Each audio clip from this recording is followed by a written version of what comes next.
Spramani, thank you so much for being here, for accepting to be one of the speakers at the Childhood Potential Conference, and for doing this presentation with us. Thank you. I'm super excited to talk to everybody today and share my information. Perfect. I will say a few words about you, and then you can add anything that comes to your mind, what I missed. You are an artist, first of all. Then you are a mom. You are a homeschooling parent. You are an art trainer, curriculum developer.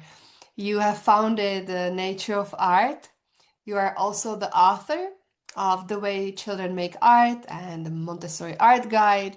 You prepare a new book about toddlers, and you have this huge experience as an international Montessori art trainer.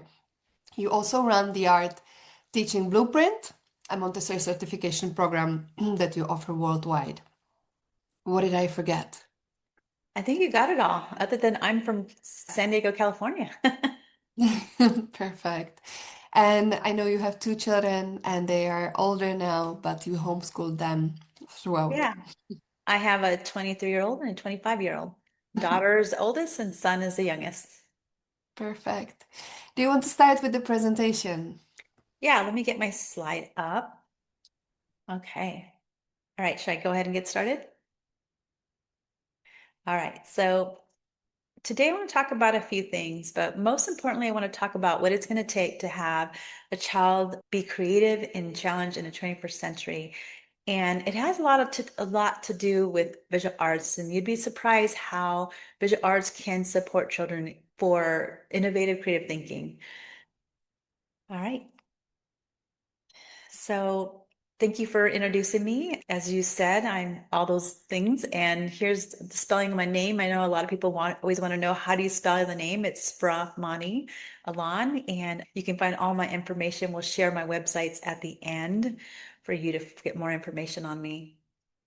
So the things I want to talk about today. So I have a few topics I want to talk about today. Definitely want to talk about the 21st century thinkers and how art affects that. I want to talk a little bit about cognitive development and just how visual art supports that.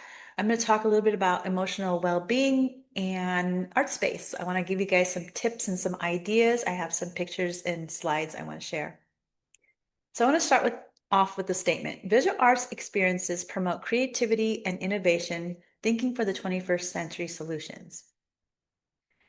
So thinking about the 21st century, there are a lot of things that we are already having problems with. And I want you to understand that children of today, the children that you have in your classroom and your children at home, are the children that are going to be facing these challenges and coming up with the solutions that we need, the problems for tomorrow. We have 75 years left in the century, and children of today will need to solve the problems. And I'm hoping that you will support me with helping them get to that type of student they need to be to solve those problems. So what kind of problems are we talking about? We're talking about global issues. We're talking about clean water. Children of today will need to learn how to figure out how to make more drinkable clean water globally. We're looking at climate change. How can we live in an environment that's safe to breathe? Global population. Where are people going to live? How are we going to survive? Animals, endangered species. There are a lot of things that our children in this century have to figure out, and they're going to be the ones that solve those problems. Thinking about AI and how populations are going to exist in the future, these children will be living a different life than we have lived so far. So today's children will need to solve these problems. And I want to give you some thoughts to think about. So if we think about tomorrow's solutions and we think about today, if you look around your room right now, if you think about the cell phone that you use every day, the television you look at, the computer, the laptop, the cups, that you're drinking out of, just every innovative thing in that room, that was designed by a creative person and a designer that most likely had experience or exposure to visual arts. And almost all those things need a type of person that's going to evolve and invent those things. So, what are the qualities that children need to have? And I want to go down this list of qualities that we need our children to be available and ready to work and help solve these solutions. So first of all, our children of today need to be critical thinkers. They need to innovate, invent, and have creativity, solve complex problems, collaboration, and human-centered design. And I'll talk a little bit about that today and share some slides to give you some better examples of that. Our children of today have to have adaptation to change. And that's so important because without adaptation to change, children won't be able to go on to the next step to invent. Children have to have empathy. And visual arts, there's a lot of different ways to teach empathy through visual arts, and I'll share some of those ideas at the end. I have some slides that will explain this a little bit more. They have to have grit, and grit is really important. They have to have imagination. And so when we think about the 21st century problems and solutions that we have to solve, we have to be able to raise children that can think in these ways. And it's super important. So I want to talk about these two characters here called the Wright brothers. I don't know if some of you know who they are, but in case you don't, I'm going to give you a little history. So the Wright brothers are the two incredible human beings that designed the airplane. And I'm bringing these guys up because they lived their entire life doing and thinking the way we just talked about. In order for these two American humans to create the airplane, they had to have grit. They had to have creativity. They had to have imagination. They had to be able to problem solve. The Wright brothers, Orville and his brother Wilbur, they spent their entire life trying to create some idea of flying in the air. At this time in their lives, there was no airplane in the sky, and there was no one that believed that they could do this, but they had what it took to actually spend their whole life to create this thing called an airplane. So they came up with this idea of making this homemade machine, and they had this idea of man flying. And that time in our life back in the 1800s when they were studying this, they had to solve this enormous problem that took them their whole life. And of course, we know the history, they were able to do it. They took flight, and they, at that turning point of history, our life was changed forever because of these two creative beings. And we know the history of what happened next. Technology flourished, planes went up in the air, and every day we experience this because of two people who thought creatively and never gave up. And so that's why it's important for us to think about the 21st century and how our children need to be exposed to these kind of experiences. And visual arts gives us all this. There are a lot of amazing things that our children learn in school, like reading, writing, arithmetic, history, and culture. But those topics don't get, most of the time, those topics give right and wrong answers. And the one thing about the arts is it's open to a lot of imagination. So if we think about the Wright brothers, they had what it took to create a machine and live their whole life. Like literally, it took them 40 to 30 years of testing, breaking, crashing, having no money, having the tenacity to invent and move forward. They had critical thinking. They were innovating. They had used their creativity. They had to do a lot of problem solving. They had to collaborate with other engineers in their family. They had a lot of adaptation to change. They had a lot of technical problems. There was a lot to their life that had a lot to do with adaptation. They had to have empathy. They had grit, this thing called grit, and they had imagination. So if we think about visual arts, gives our students all these avenues of ways to think. The arts encompass a lot of different things, but I'm particularly talking about the visual arts today. If you think about the arts are dance, they're poetry, it's the written word, performance arts, and then there's visual arts where people make things with their hands and invent and create. Have you guys heard of STEAM before? Anyone here heard of STEAM? Most schools worldwide are taking this initiative because for our future, for our 21st century thinkers, they have to be thinking about science, and they have to have knowledge in science. Our children have to have some kind of exposure to technology.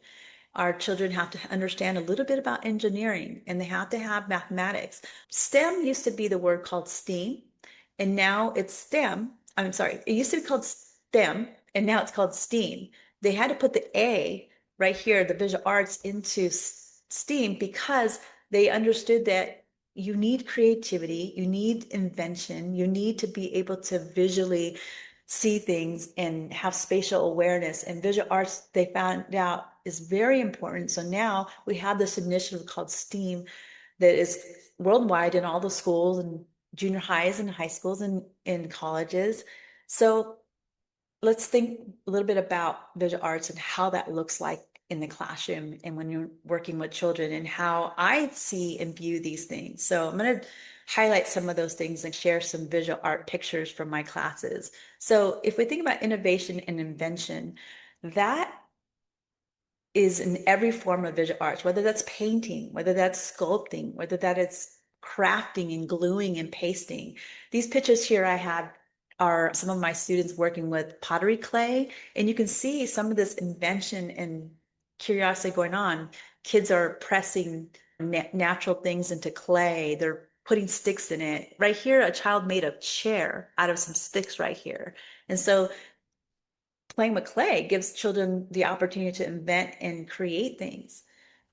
Problem solving complex problems. So I have some kids here that are doing a bunch of different things. So here on the left side, I have a child here that's clay modeling and designing a flower.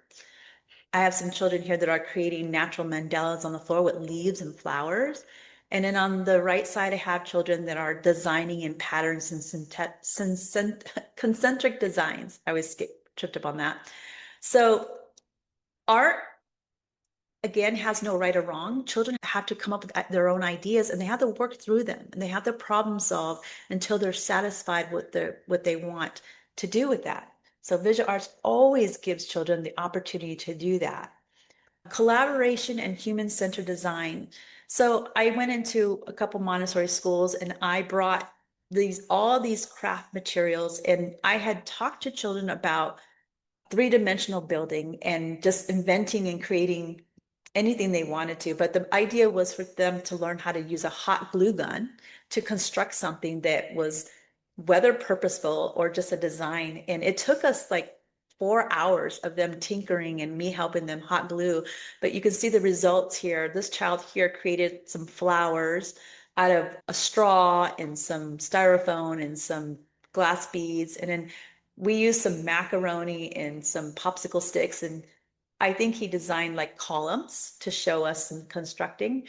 So there's a lot of this collaboration. We had to collaborate together as teams, and we had to use a hot glue gun together, and we had to think about designs that humans could use. So creating and inventing in crafts gives children that opportunity to think this way. And it can start as simple as this and then move all the way up to engineering and robotic building. But it's got to start somewhere. And I think this is what I'm trying to explain here is you could start basic craft building that can open the door to more complex ideas that children can do. So these pictures here, I want to show you an example of adaptation to change. A lot of children, when I experience teaching art classes, every child doesn't really know how to master using the mediums, or they don't know where their ideas are going to go, but they have to have a lot of grit and be able to adapt when their materials don't work out for them. For instance, this child here in the middle, I had introduced for the first time beeswax, and he had never used beeswax. And he was pretty frustrated with it because he didn't understand that beeswax has to be heated up in your hands to become malleable. And he just adapted into, I'm just going to design a flower on a piece of paper, flat. And I was like, go for it. So children have to be able to have the opportunity and the choice to adapt a design into something. Right here on the left side, I have two young girls that are hot gluing. What they're doing is we started a project. I went into a Montessori school, and I was working with an elementary teacher that was teaching history about the nomads and children, I'm sorry, of our cultures evolving into different cultures. And we decided to do dioramas of different living spaces in the cave days. And I brought in all kinds of trash, boxes, rocks, sticks, and they had to figure out a way to construct these ideas. At first, it didn't go off very well, but children are really good at adapting, and they're really good at changing their mind and changing things. Sometimes the stuff worked, sometimes it didn't. Like, for instance, this young girl was gluing styrofoam and it kept falling apart, and she had to keep figuring out different ways to make it work. And she finally got her project going. This child here on the right side is, for the first time, just experimenting with a paint stick and just getting to know how to hold it and use it and work through those things. So I love that visual arts gives children the opportunity to have this thing I call adaptation to change and to iterate. So in visual arts, there's a lot of iterations, and iterations, if what that means is you take one idea and you try to do it in multiple different iterations, like with different materials and different resources, but you keep moving through an idea from your mind and to bring it to fruition. Empathy. One of the things I know by spending the last 30 years teaching classes and working with children is visual arts gives children a lot of opportunities to understand emotions and also work closely with other children.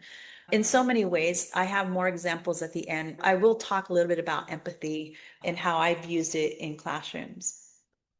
Grit.